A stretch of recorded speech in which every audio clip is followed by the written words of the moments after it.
next talk is a very special one. We have Andrew Ginsberg, the head of office for AI for the United Nations Refugee Agency in Ghana. He took the yellow circle to deliver an inspiring talk titled Leaving No One Behind: Accelerating Private Sector Leadership in Refugee Economic Inclusion. Andrew isn't just a leader in refugee economic inclusion, he's also a jazz enthusiast who's currently learning to play the bass guitar.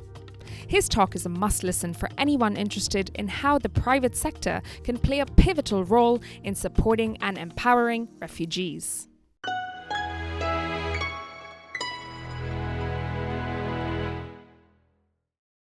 Thank you very much. Listening to many of these entrepreneurs, I've been extremely inspired. I think it's impossible not to be inspired.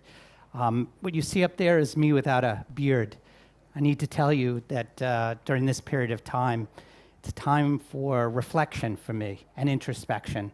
And it's time for me to look at my own character and to see where I am and to see how I can improve. And it's with this, I hope that you'll listen to what I have to say, and I hope that it inspires you as well. So I want to thank El Levante for inviting me to speak today, and for the great partnership between our two organizations, which we launched last year at the Singapore FinTech Festival to support UNHCR's economic inclusion programs, including Made 51. This is a global initiative to empower refugee artisans to connect with international markets. Following El Levante's visit to the Mahama refugee camp in Rwanda and witnessing the resilience and determination of refugees in the camp, it sparked a strong desire to contribute to the remarkable efforts of UNHCR, and this is how the partnership was born. Today, I want to talk to you about refugee inclusion and the role that private sector can play in leveraging the potential of refugees to deliver sustainable development for all. When people are forced to flee war and persecution, they may lose their documentation, their homes, their belongings, their jobs, their networks. What they don't lose is their knowledge, their skills, and their talents. And in fact, in their difficult journey, they also acquire resilience, flexibility, adaptability, determination, and grit. So today I want to focus not on what refugees have lost, but what they can bring. I want to show that with the right support, refugees can not only become self-sufficient, but also become key contributors to making our societies better. After fleeing war or persecution, one of the most effective ways people can rebuild their lives in peace and in dignity is through the opportunity to work and earn a living. UNHCR works to promote livelihoods and economic inclusion for refugees. We advocate for their right to work and support them in becoming more resilient and to achieve self-reliance. Ghana currently hosts about 12,000 registered refugees and asylum seekers, and approximately the same number of Burkinabe asylum seekers awaiting registration in northern parts of Ghana. Many of you know the situation in the Sahel today.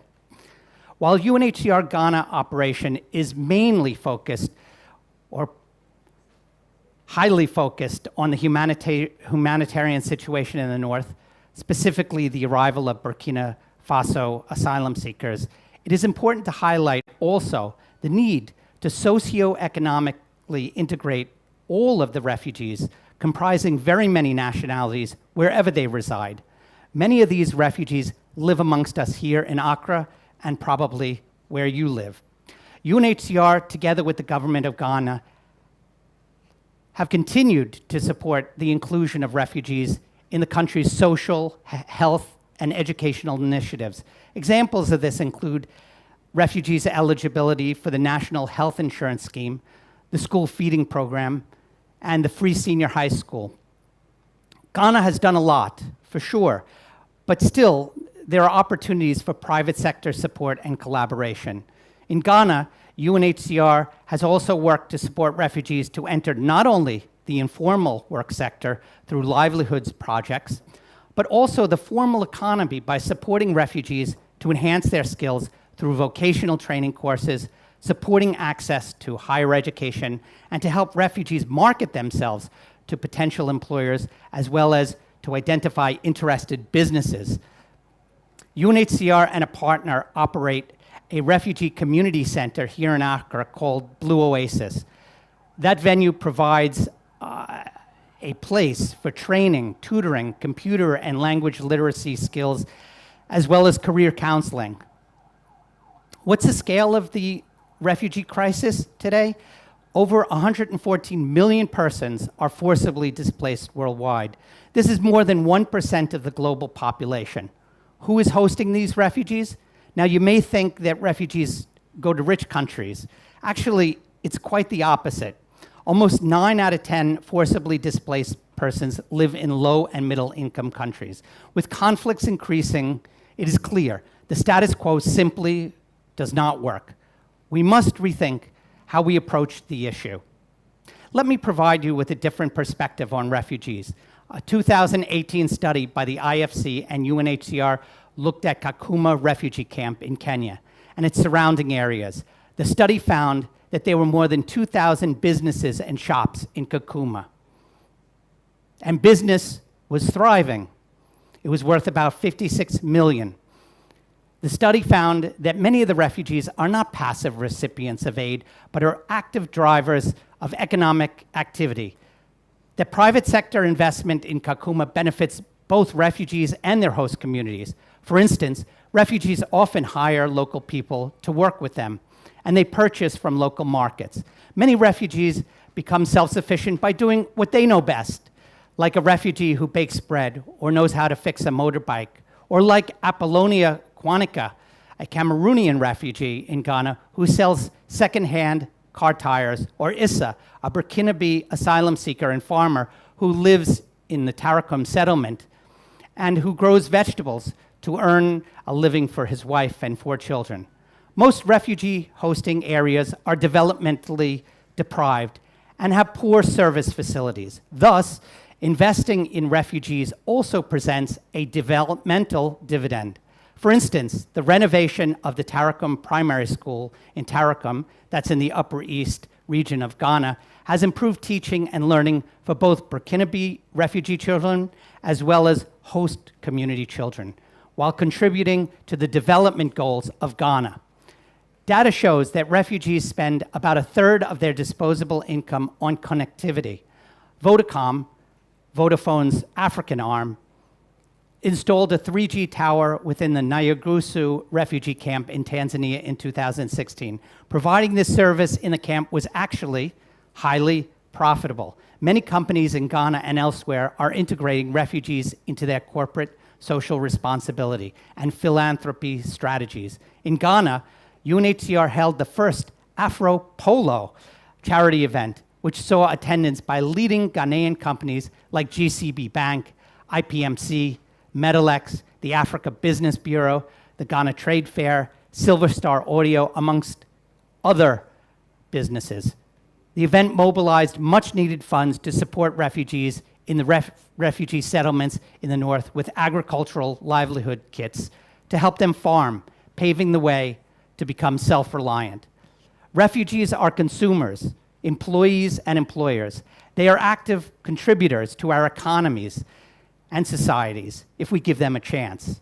Women with an income who have a physical workplace to go to are better protected against gender-based violence, are more independent, and better able to provide for and protect their families.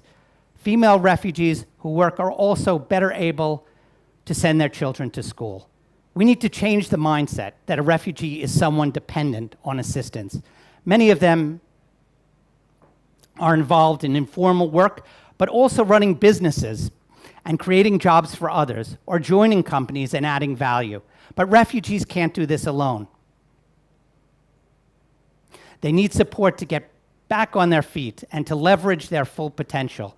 The examples above show the transformative impact of collaboration when the UN, governments, and the private sector all contribute a piece of the puzzle. Here are a few examples of how businesses have helped boost refugee inclusion. The Avanti Avanti Communication is a satellite capacity partner for the communications industry across Europe, the Middle East, and Asia. Avanti Communication supports digital literacy by helping refugees in the settlements in Uganda. Canaan Group of companies is a real estate developer in East Africa. Recently, the Canaan Group made a significant contribution to the Goram refugee settlement in South Sudan by constructing a number of permanent educational facilities. This initiative aimed to enhance access to education for refugees in South Sudan.